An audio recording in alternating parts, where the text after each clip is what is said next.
Good afternoon and good evening, depending on where you are. Thank you to ILR for the invitation to attend this year's summit.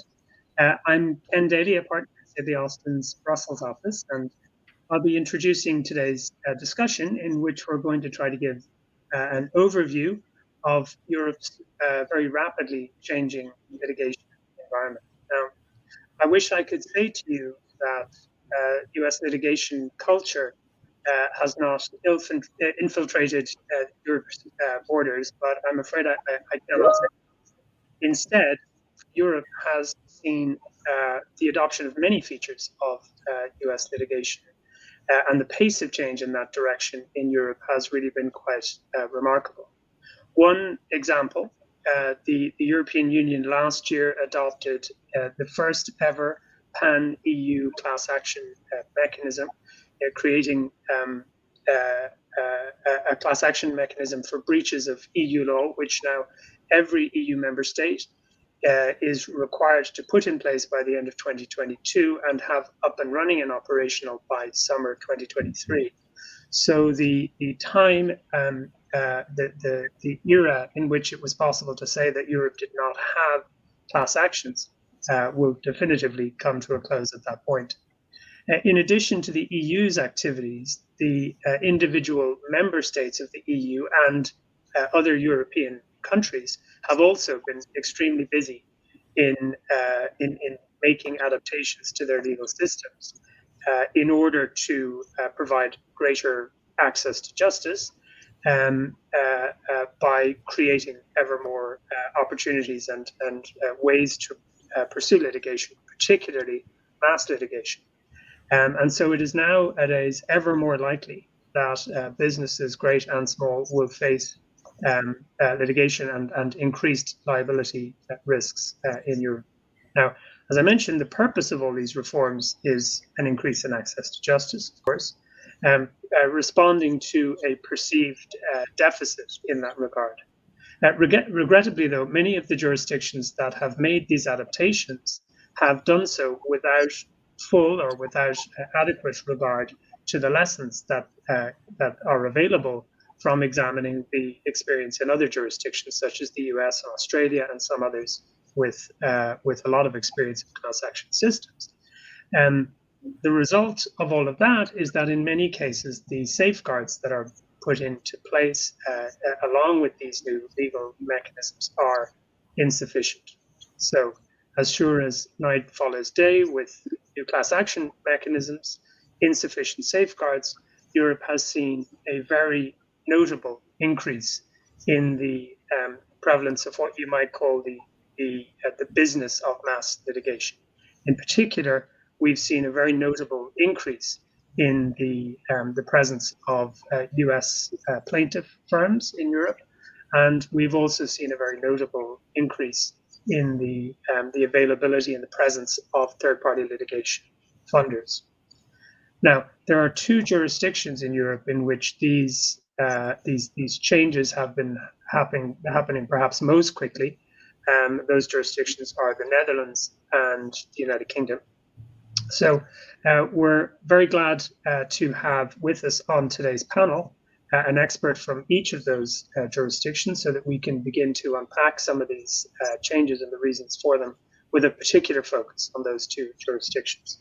So I'm very glad to introduce my co-panelists. First, Branda Katan is a litigation and dispute resolution specialist and partner at Stibbe in Amsterdam. And secondly is Kenny Henderson, who's a partner in the disputes practice of CMS Cameron McKenna Nabarro Olswang. And Kenny is based in London. Now, we thought we'd begin to unpack some of these interesting European developments by reference to a simple enough structure, the who, the what, and the where. Who is really behind this litigation, who's involved, what is being litigated increasingly in Europe, and where that is occurring. So without further ado, let me dive right in, and perhaps, Branda, if I may, I'll begin with you. If I could ask, who are you really seeing behind the upsurge in litigation in the Netherlands? Thanks, Ken. Yeah, I think it's good to give just a brief explanation of how the system works so that you understand who's where in that system. The Dutch system works with class representatives that are not individual.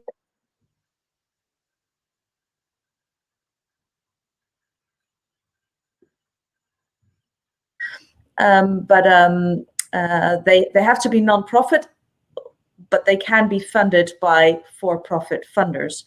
And so these often foundations will be sometimes be founded by idealistic organizations who will generally litigate against the state, but not always. There's also been a big case against Shell, where Shell has been ordered to reduce all of its emissions, both scope 1 and 2, so their own emissions and the emissions of what they sell to their customers, by 45% in 2030. So the idealistic claims are not without danger. Then there's instances where you see that idealists team up with commercially driven persons, especially in the privacy sector, so GDPR issues.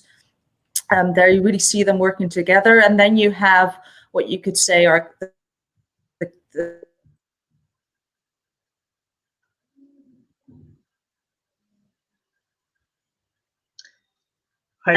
image is not there all the time, is it? Branda, I think we missed just just the last thing you said. I'm afraid your screen froze. If you wouldn't mind just repeating that last point, please. Okay. I think that was the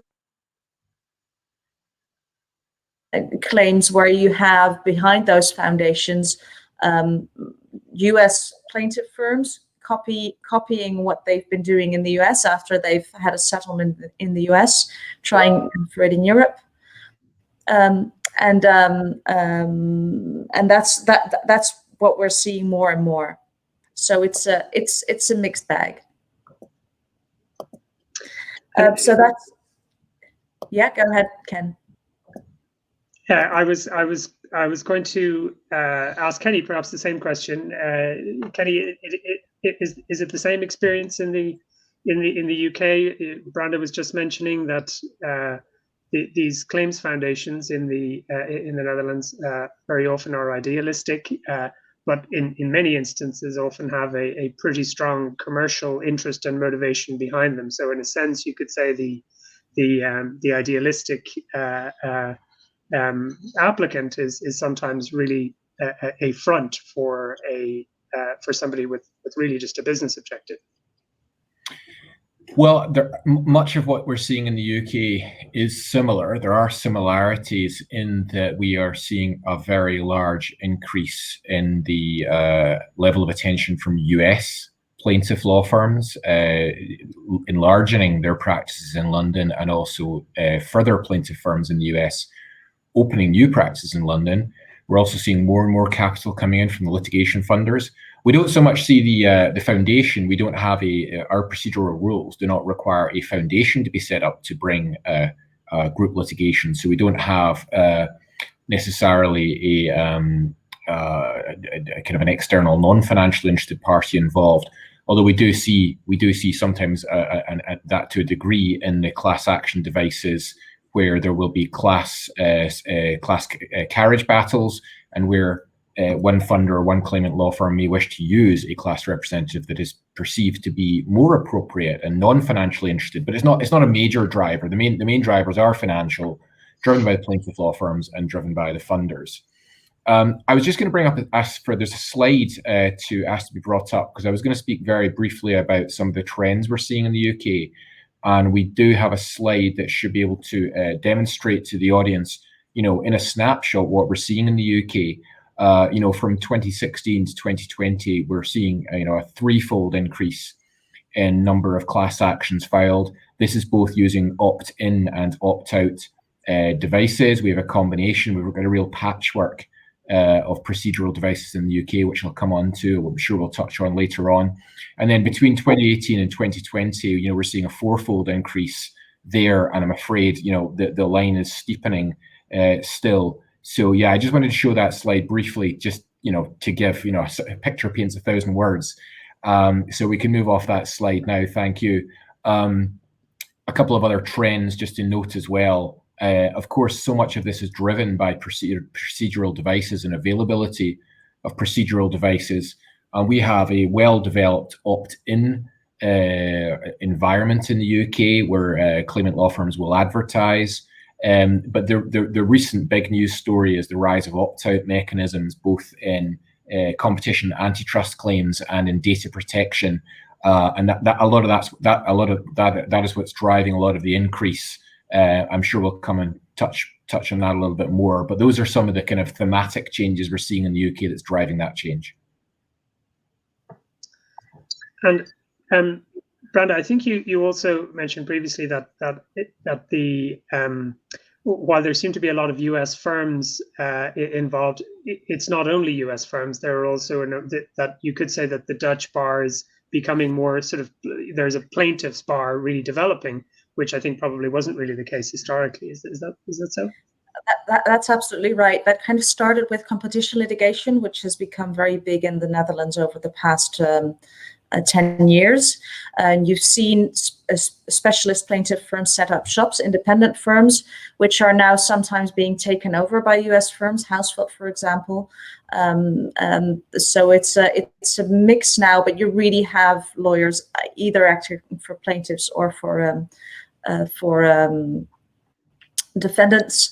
And it's US firms opening up, also UK firms opening up. And you see them, acting together, having parallel proceedings in the UK and in the Netherlands for the same types of claims, and then one for the UK residents and one for the Dutch residents, which is an opt-out mechanism, and then the rest of the world can opt in the Netherlands if the court will allow it. So yes, that's absolutely what you're seeing. With regard to funders, there's the classic litigation funders like Insworth or Vannon. And then what we are also seeing is that US plaintiff firms set up a Dutch special purpose vehicle, which is acting as the funder. And you can't really see who's behind it, but if you look at who's in the board of directors, then it's the lawyers of this US law firm. So we're also seeing them funding these actions in the Netherlands directly. Of course, we don't know which funders that are behind that, but that's something you're also seeing. With regard to the idealistic claims, for example, the case against Shell, there you really have these idealistic organizations, Greenpeace-like organizations. They will do crowdfunding on the internet and be quite successful in that. So that's a whole different model. And in terms of the growing presence of funders in Europe, I know in several jurisdictions there have been examples of structural relationships between funders and law firms. I know that's been something that's happened in the UK. Some law firms and some funders have become listed entities with public structural relationships between them. So they really pool their resources in order to bring plaintiff side cases. That's been pretty prominent in the UK. So there have been certainly a lot of changes in recent times, and a lot of creativity, I think, as well on the plaintiff side, because it's all changing. There's a lot of flexibility being shown by the plaintiff's bar, by the funders in all of the jurisdictions. So that might bring us on naturally then to what is being litigated in the Netherlands and the UK. Kenny, let me start with you. What are some of the big buckets of cases, or what are some of the big issues that are proving to be fertile ground for the emerging plaintiff's bar? So there are areas which traditionally have seen collective proceedings in the UK and which are continuing to see that activity. Product liability cases, medical devices, case against pharmaceutical companies, typically brought on an opt-in basis. And that's where you see the advertising, you see the claimant law firms advertising no-win fee, and also insurance cover for the adverse costs that those claimants may bear, because the UK has a very robust loser pays rule, which drives a lot of the financial drivers behind the funding of the case as well. That's a really important feature of the claimant law firms getting these claims off the ground. But the big picture and the, moving the dial in terms of corporate risk is the introduction of opt-out mechanisms in the UK. And the UK is a reasonably large-sized economy, so where you can bring an opt-out class and scoop up 100% of that class, you're talking claims, in the billions of pounds potentially. And the two areas where we've seen the most activity, that are most active right now, are in the competition and antitrust space, and also data protection. Many people who have dialed in today will have heard of the Merix and MasterCard case. That is the leading antitrust class action. The mechanism there was a statutory mechanism introduced by the UK government in 2015. So the government made a conscious choice to introduce an opt-out class action mechanism. But it took until December last year, 5 full years, for us to get clarity on the certification standard to be applied, or at least current certainty. No doubt there will be future battles there. And that was in a ruling from our Supreme Court. And it applies a very low threshold to the certification stage. And that's unblocked a number of other antitrust class actions that have been issued behind Merix or after Merix, which are now having that low threshold applied at the certification stage. So it is worrisome, of course, that there is an opt-out mechanism in the UK, but even more so that the rules and then the judicial interpretation of those rules is for a low certification, low threshold to certification. The other area of particular risk, potentially more risk, is data protection class actions. Another very high-profile case in the UK is called Lloyd and Google, and my firm, we're acting for interveners on the defendant side in that case.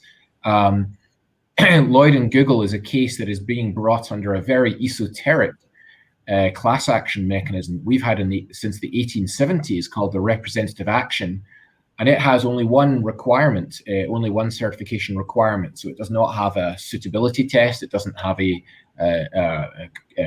preponderance test or any of those other criteria.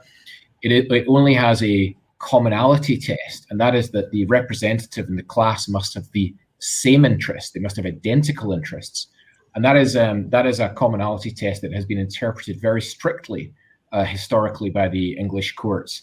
But in October 2019, our Court of Appeal ruled that in relation to data protection matters, claimants can recover losses for loss of control of their data. So loss of control. And that is, and it furthermore held consequential in that decision that they had the same interest in relation to the loss of control. And so that has opened the door really to opt-out data protection claims. And those are not claims, they were not predominantly claims for data breaches. These are misuse of data claims. And as you will all know, I'm sure you've all heard, Europe has a very robust substantive law on data protection matters, GDPR.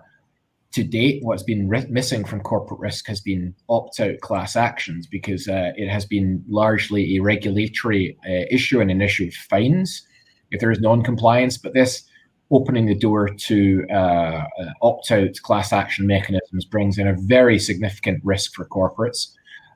We're waiting, and that issue, as I said, is before the Supreme Court.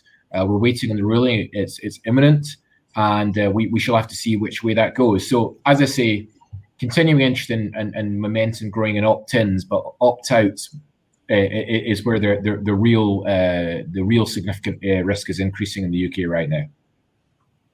That's fascinating, Kenny, and I think it explains very nicely why the UK is being viewed as a fertile jurisdiction for the plaintiff firms. Branda, what about the Netherlands? Are you seeing similar types of actions, or are they different there?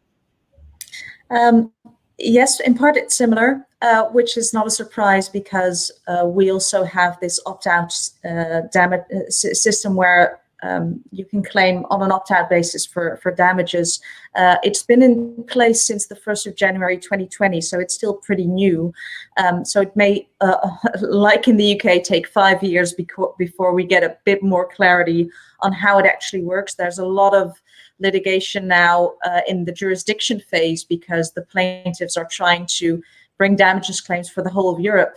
and defendants are trying to limit it to only the Netherlands or only the district where the court is actually established. With regard to privacy issues, we have the same here. There's a big case running against Oracle and Salesforce for, I think, 10 billion euros, where they're saying that there's breach of GDPR, not because of some data leak, but just because of the way that they're using their customers' data. And because GDPR says that individuals should be able to recover their damage, it's very unclear what somebody's damage is if their data is not being processed in the way that the GDPR says it must be. And so there's a lot of legal debate on how to quantify that, because it's clear that it has to be quantified some way. But that can make a huge difference for how big these claims are going to be. And that's a development that's going to be running and having a huge impact in the whole of Europe probably, but also for these opt-out schemes that we have in the Netherlands. In the UK, we're seeing a bit of a rise in Portugal, where they also have an opt-out scheme, and it looks like funders and claimant firms are also seeing what they can get there. So that's one of the areas. Different from in the UK, this opt-out system in the Netherlands is available for any area. So for securities litigation, for antitrust litigation, for any consumer rights litigation, for anything. We're seeing a lot of diesel emissions cases, lagging behind a bit compared to the US, but that's a really big thing in the Netherlands now, with 5 different cases against different manufacturers. We are seeing no securities litigation yet, but I know that some of it's coming, that it's being threatened. The Netherlands has traditionally been a country with a lot of top holdings, mostly for fiscal reasons, but also for protection mechanisms, and so you'll get some securities litigation from that. And something that's interesting is that we're seeing a shift in antitrust litigation. What we've seen a lot is companies, business-to-business claims. The companies would sell their claims, would assign their claims to a claim vehicle, and the claim vehicle would bring it as their own claim, and they wouldn't pay the seller of the claim until they won the case. That's how it's been done for the past 10 years in the Netherlands. It doesn't require any opt-out system.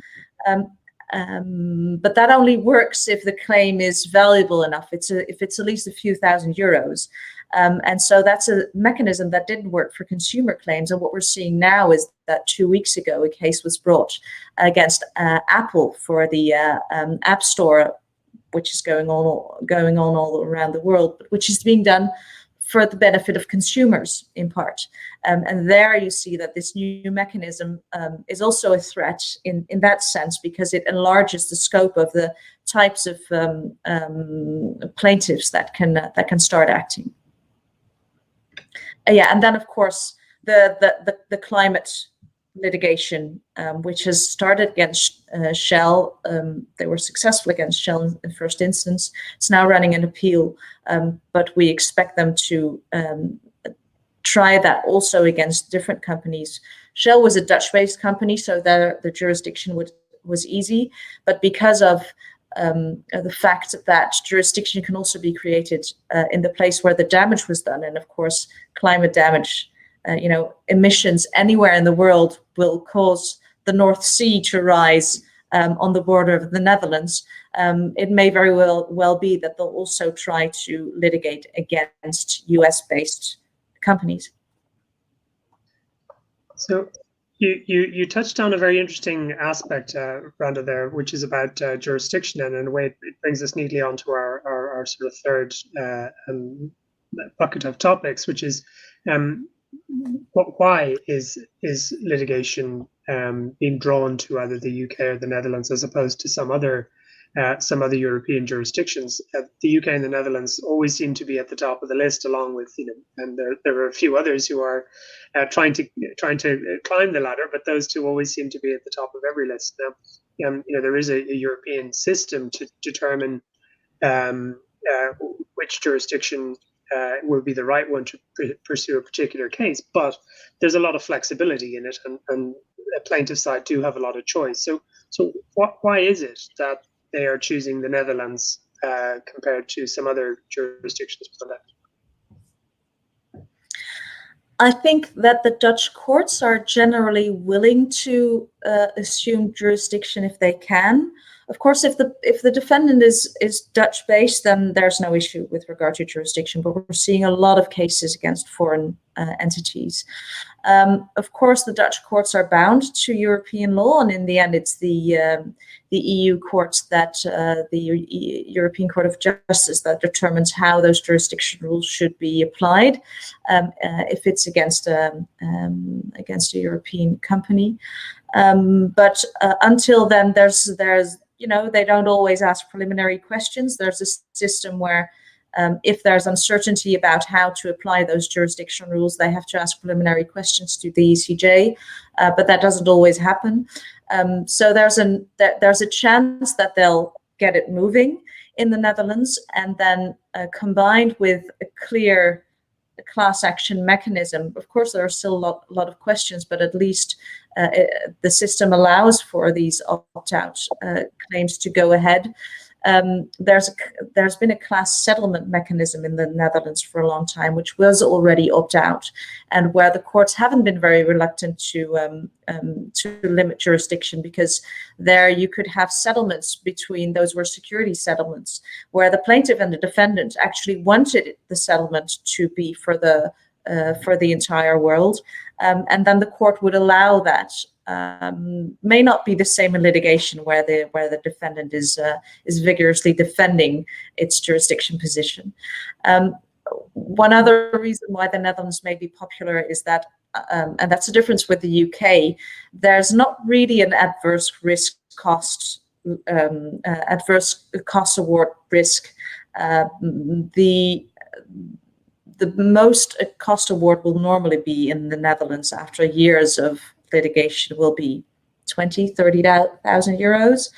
And the new mechanism actually has a system where if the plaintiffs win, they may be able to recover their full costs, but if the defendants win, they still need to pay their own costs, and they won't get anything from the plaintiffs.